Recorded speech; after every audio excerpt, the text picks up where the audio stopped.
సమాచారం అనేది 7 నుండి 7:30 ప్రాంతంలో ఈ భూకంప అత్యంత స్వల్ప భూకంప తీవ్రతనైతే ఇక్కడ ప్రజలు ఫీల్ అయ్యారనే చెప్పుకోవచ్చు సార్. అయితే ఇటు చూస్తే సాగర్ కంప్లీట్ గా మీరు ఇందాక చెప్పినట్టు కొంతమంది గమనించారు, కొంతమంది గమనించలేదు. అయితే ఫ్యూచర్ లో కూడా ఇటువంటి భూకంపం వచ్చే అవకాశం అక్కడ ఉందా? అది ఎర్త్ క్వేక్ జోన్ అసలు అధికారులు ఏమంటున్నారు? అంటే జాగ్రత్తగా ఉండాలి అని చెప్తున్నారా? సర్తాజ్ అధికారులు ఇప్పటి వరకు దీని మీద అధికారికంగా స్పందించలేదు. కానీ ప్రజలు చెప్తున్న దాన్ని బట్టి, ఎందుకంటే ఏలూరులో స్పష్టంగా మీడియా కూడా వాళ్ళు చెప్తున్నారు, మేము భూకంప తీవ్రతను ఫీల్ అయ్యామని చెప్తున్నారు. 2 నుండి 5 సెకండ్ల పాటుగా స్పష్టంగా కళ్ళు తిరగడం కానీ, కాళ్ళ కింద భూమి కంపించడం కానీ, టీవీల దగ్గర ఉన్నటువంటి ఆ వస్తువులు కింద పడిపోవడం కానీ, సో వీటన్నిటిని చూసిన నేపథ్యంలో అధికారులు కూడా కొంత అప్రమత్తమయ్యారు. ఎందుకంటే ఏలూరు ఒక్కచోట కాదు, ద్వారకా తిరుమలలో కూడా అదే పరిస్థితి. అపార్ట్మెంట్ వాసులంతా కూడా కంగారు పడి అపార్ట్మెంట్ పైన ఫ్లాట్లో ఉండి 5-6 ఫ్లోర్లు ఉన్న ఫ్లాట్ నుండి కిందకి దిగి బయటకు వచ్చేసిన పరిస్థితి ఉంది. మరో చోట చింతలపూడి వద్ద కూడా అదే పరిస్థితి ఉంది. కన్నాపురం, బుట్టాయిగూడెం, కొయ్యలగూడెం, జంగారెడ్డిగూడెం ప్రాంతాల్లో కూడా మొత్తం ప్రజలు స్పష్టంగా చెప్తున్నారు. ఎక్కడా కూడా అనుమానం లేకుండా వారు చాలా స్పష్టంగా అధికారులు అడుగుతున్నా కూడా మీడియా కూడా సెల్ఫీ వీడియోలు రికార్డ్ చేసి పంపుతున్నారు. సోషల్ మీడియాలో తాము ఈ అత్యంత స్వల్ప భూకంప తీవ్రతను ఏ విధంగా ఫీల్ అయ్యామనే దాని మీద కూడా వాళ్ళు చెప్తున్నారు. ఎందుకంటే టీవీ దగ్గర పెట్టుకునే చిన్న చిన్న బొమ్మలన్నీ పడిపోవటం కానీ, లేకపోతే వీటన్నిటిని చూసినప్పుడు ఎట్లా జరిగింది అనే దాని మీద పూర్తిస్థాయిలో కొంతమంది ఇక్కడ భూకంపం వచ్చింది అని చెప్పేవారు ఉన్నారు. మరికొంతమంది స్పష్టంగా మేము బయటకు వచ్చినప్పుడు ఈ కాళ్ళ కింద భూమి కంపించింది అని చెప్తున్నారు. ఒకచోట అంటే ఏలూరు 1 టౌన్ ప్రాంతంలో అయితే సుమారుగా 2 నుండి 3 సెకండ్ల పాటు, అంటే భూకంపం వచ్చిందని తెలుసుకునే లేక మొత్తం ఆ భూమి కంపించింది, మరలా ఆగిపోయిందని చెప్తున్నారు. ద్వారకా తిరుమల సుమారుగా 5 సెకండ్ల పాటు, 4 నుండి 5 సెకండ్ల పాటు చెప్తున్నారు. అటు కన్నాపురం, జంగారెడ్డిగూడెం, బుటాయిగూడెం ప్రాంతాల్లో కొంత 5 నుండి 6 సెకండ్ల పాటు. అంటే సో ఈ తీవ్రత ఎంత మేర ఉంది అనే దాని మీద అధికారులు అధికారికంగా ధృవీకరించాల్సి అయితే ఉంది సర్కార్. ఎందుకంటే ఇప్పుడు అత్యంత స్వల్పంగా వచ్చినా కూడా, అంటే టీవీ కదలటం అంటే వీరు అతి తక్కువగా వచ్చిందని చెప్తున్నా కూడా, అధికారులు అత్యంత స్వల్ప భూకంప తీవ్రత అని చెప్తున్నా కూడా, మరి ఈ కదిలి భూమి కదలతో భూమి కంపించడంతో పాటుగా టీవీల దగ్గర ఉన్నటువంటి వస్తువులు పడిపోవడం అంటే, సో ఈ ఎంత మేర రిక్టర్ స్కేల్ మీద ఎంత మేర ఈ భూకంప తీవ్రత ఉంది అనేది అధికారులు చెప్పాలి. ఎందుకంటే 10 ఏళ్ల క్రితం సుమారుగా 2015-16 ప్రాంతంలో ఏలూరులో సేమ్ ఇదే భూమి కంపించింది. అపార్ట్మెంట్ పైన ఉన్నటువంటి వస్తువులు, ఇళ్లలో వస్తువులు పడిపోవడం కానీ, ఫ్లాట్స్ లో వస్తువులు చెల్లాచెదరైపోవడంతో పాటుగా నిర్మాణంలో ఉన్నటువంటి ఈ బిల్డింగ్ కి సంబంధించి కొంత అక్కడ ఈ సిమెంట్ ప్లాస్టింగ్ చేసిన చోట ఆ పెచ్చులు ఊడిపోవటం ఇవన్నీ చూసి భూకంప తీవ్రత అప్పట్లో సుమారుగా 2.5గా అప్పుడే అధికారులు చెప్పడం జరిగింది. సో మరలా 10 ఏళ్ల తర్వాత ఏలూరులో మరలా ప్రజలు భూకంపాన్ని ఫీల్ అయ్యమని చెప్తున్నారు. సో రిక్టర్ స్కేల్ మీద ఎంత తీవ్రత నమోదైంది అనే దాని మీద అధికారులు చెప్పాల్సింది. మరోపక్క అంటే మిగిలిన ప్రాంతాల్లో కూడా ఏ విధంగా ఆ రిక్టర్ స్కేల్ మీద ఆ భూకంప తీవ్రత, సో దీనివల్ల ఆస్తి ప్రాణనష్టం జరగకపోయినా కూడా ఈ భూకంపం అసలు ఎందుకు వచ్చింది, సో ఎక్కడ ఈ సెంటర్ ఎక్కడ ఉంది, భూకంప కేంద్రం ఎక్కడ ఉందో అక్కడ నుండి ఎంత మేర ఈ తీవ్రత వచ్చింది అనే దాని మీద కూడా పూర్తి స్థాయిలో అధికారులు ప్రజలకు చెప్పాల్సిన అవసరం అయితే ఉంది సర్కార్. Right, thank you Sagar. Right, మొత్తంగా ఇటు చూస్తే ఏపీలో మరియు తెలంగాణలో పలు చోట్ల భూకంపాలు వచ్చాయి. ఇటు రెక్టార్ స్కేల్ పై 5.3 తీవ్రతతో ఇటు భూమి కంపించింది. అయితే మొత్తంగా మనం చూస్తున్నాము, కంప్లీట్ గా కూడా విజువల్స్ కూడా చూస్తున్నాము ఇటు బిగ్ టీవీ స్క్రీన్ మీద. ఎక్కడ భూమి కంపించింది అనే విజువల్ ఒక సైడ్ చూస్తూ ఉంటే, అసలు భూమి కంపించిన విజువల్స్ ని, సీసీటీవీ ఫుటేజ్ అండ్ ఇళ్లలో ఏ విధంగా అక్కడ వస్తువులు పడిపోయాయో ఆ ఫుటేజ్ ని కూడా చూస్తున్నాం. తెలుగు రాష్ట్రాల్లో భూ ప్రకంపనలు వచ్చాయి. 1-2 చోట్ల ఏకంగా 2 రాష్ట్రాల్లో భూమి స్వల్పంగా కంపించింది. అయితే కనిపించింది ఇటు కాసేపటికైనా కూడా జనం మాత్రం ఉలిక్కిపడ్డారు. కొంతమందికి భూ ప్రకంపన అనేది కనిపించింది, ఆ తర్వాత కొంతమంది మాత్రం అంతగా దాన్ని చూడలేదు.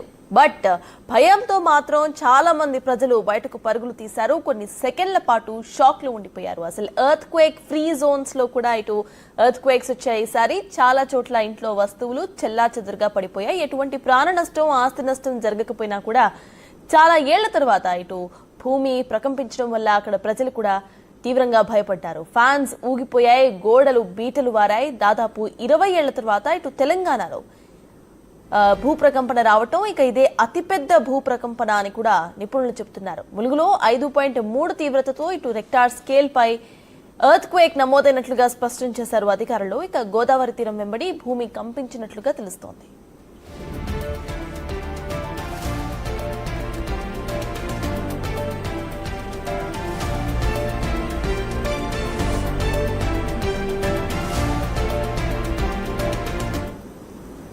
రైట్, ఇక తెలుగు రాష్ట్రాల్లో ఏపీలో మరియు తెలంగాణలో పలు చోట్ల ఇక్కడ భూమి కంపించింది. ఇదే అంశంపై మనతో మాట్లాడడానికి పూర్ణచంద్రరావు, ఎన్జీఆర్ఐ భూకంపం అధ్యయన విభాగం అధిపతి, మనతో మాట్లాడడానికి రెడీగా ఉన్నారు. నమస్తే అండి. నమస్కారం అండి. అయితే ఇటు చూస్తే తెలుగు రాష్ట్రాల్లో కొన్ని చోట్ల ఇటు ఎర్త్ క్వేక్స్ వచ్చాయి వాళ్ళ. సో దీనికి కారణాలు ఏమై ఉండొచ్చు అనుకోవచ్చు, ఇది దేనికి సంకేతం అనుకోవచ్చండి?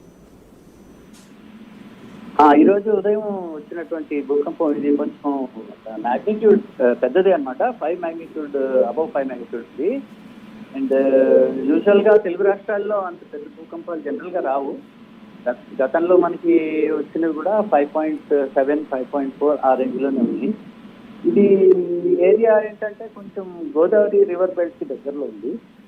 అండ్ మనం గతంలో కూడా చూసాం ఏంటంటే ఈ గోదావరి నది ఉన్న చోటల్లో మనకి భూమిలో పగుళ్ళు వస్తాయి. వీటిని మనము ఫాల్ట్స్ అంటాము. అయితే వీటిలో కొన్ని ఫాల్ట్స్ యాక్టివ్గా ఉంటాయి, దానివల్ల తరచుగా భూకంపాలు వస్తూ ఉంటాయి. గతంలో చిన్న చిన్న భూకంపాలు వచ్చినాయి కానీ అవి పెద్దగా మనం వాటిని పట్టుకోలేదు. అంటే సైంటిస్ట్ వీటిని స్టడీ చేస్తూ ఉంటారు.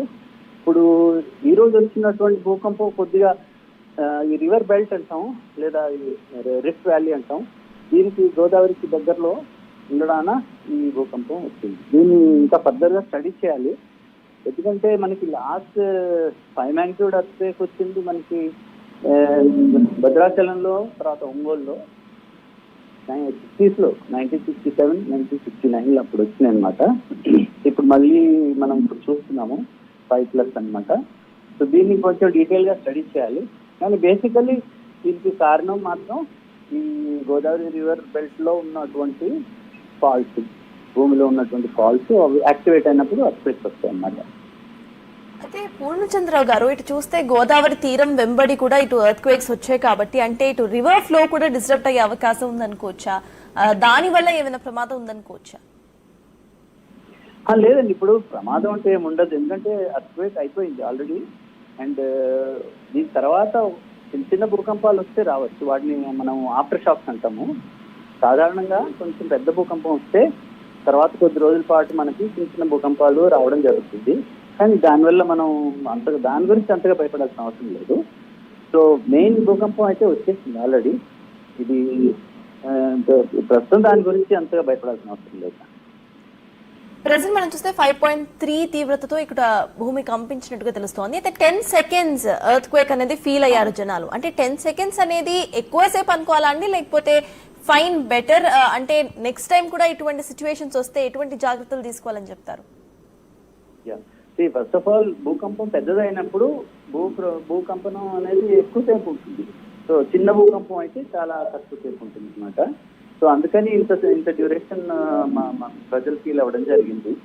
So because it is magnitude 5+. అది బేసిక్గా అదే కారణం. అండ్ ఇప్పుడు నేను చెప్పినట్టుగా దీని తర్వాత చిన్న చిన్నది రావచ్చు, దానికి అంత భయపడాల్సిన అవసరం లేదు. అండ్ ఇప్పుడు ఆ దగ్గర ప్రాంతాల్లో మరి డ్యామేజ్ రిపోర్ట్ కానీ నాకైతే ఇంకా ఇవి రాలేదు. సో నేను అనుకోవడం 5 magnitudeకి పెద్ద డ్యామేజ్లు ఉండకపోవచ్చు. యూజువలీ మనం 6 and above అయితేనే సివియర్ డ్యామేజ్ ఎక్స్పెక్ట్ చేస్తాం. సో అంటే ప్రజలు భయపడాల్సిన అవసరం లేదు నా ఉద్దేశంలో. ఏంటంటే ఇప్పుడు చిన్న చిన్న భూకంపాలు రావచ్చు, ఈ రోజు రావచ్చు, మళ్ళీ రేపు కూడా రావచ్చు, but they will be small magnitude. So దానివల్ల అంత ప్రమాదం ఏం లేదు, ప్రజలు అంత భయపడాల్సిన అవసరం లేదు. ఒకవేళ అత్యంత దగ్గరలో ఎవరికైనా ఇంటికి ఏమైనా ఫాల్ట్ ట్రాక్టర్స్ కానీ ఏమైనా అయినట్లయితే అధికారుల నుంచి ఇన్ఫార్మ్ చేసి at the same time Purnachandra గారు చూస్తే మళ్ళీ భూప్రకంపన వచ్చే అవకాశం ఉందా అంటే మనం చెప్పలేమని అంటున్నారు. కాబట్టి జనాలు ఇప్పుడు వచ్చింది ఎర్త్క్వేక్ ఫ్రీ జోన్స్ లో కూడా కొన్ని చోట్ల వచ్చింది. అసలు జనాలు ఎటువంటి జాగ్రత్తలు తీసుకోవాలి? ఎక్కువగా మనకి ఇప్పుడు ప్రెసెంట్ అపార్ట్మెంట్స్ బిల్డింగ్ కల్చర్ ఎక్కువ అయిపోయింది. సో వాళ్ళు అంటే తొందరగా బయటికి రావటం అది అసాధ్యం కాబట్టి వాళ్ళు ఎటువంటి జాగ్రత్తలు తీసుకోవచ్చు అంటారు? బేసిక్ గా ఏంటంటే మన తెలుగు రాష్ట్రాలు కంపారిటివ్లీ సేఫర్ జోన్స్ లో ఉన్నాయి. సో ఇప్పుడు if you compare with northern India, especially Himalayan belt దగ్గర, అలాగే నార్త్ ఈస్ట్ ఇండియా, అవన్నీ చాలా హై హెజార్డ్ లెవెల్స్ అన్నమాట. అంటే అక్కడ మీకు 7, 8 మాగ్నిట్యూడ్ కూడా రావచ్చు. వేరే తెలుగు రాష్ట్రాల్లో మనకి అంత పెద్ద భూకంపాలు వచ్చే అవకాశం లేదు. సో ప్రజలంతగా భయపడాల్సిన అవసరం లేదు. కాకపోతే బిల్డింగ్ కన్స్ట్రక్షన్స్ మాత్రం మనం కరెక్ట్ గా చేసుకోవాలి. చాలా మంది ఏంటంటే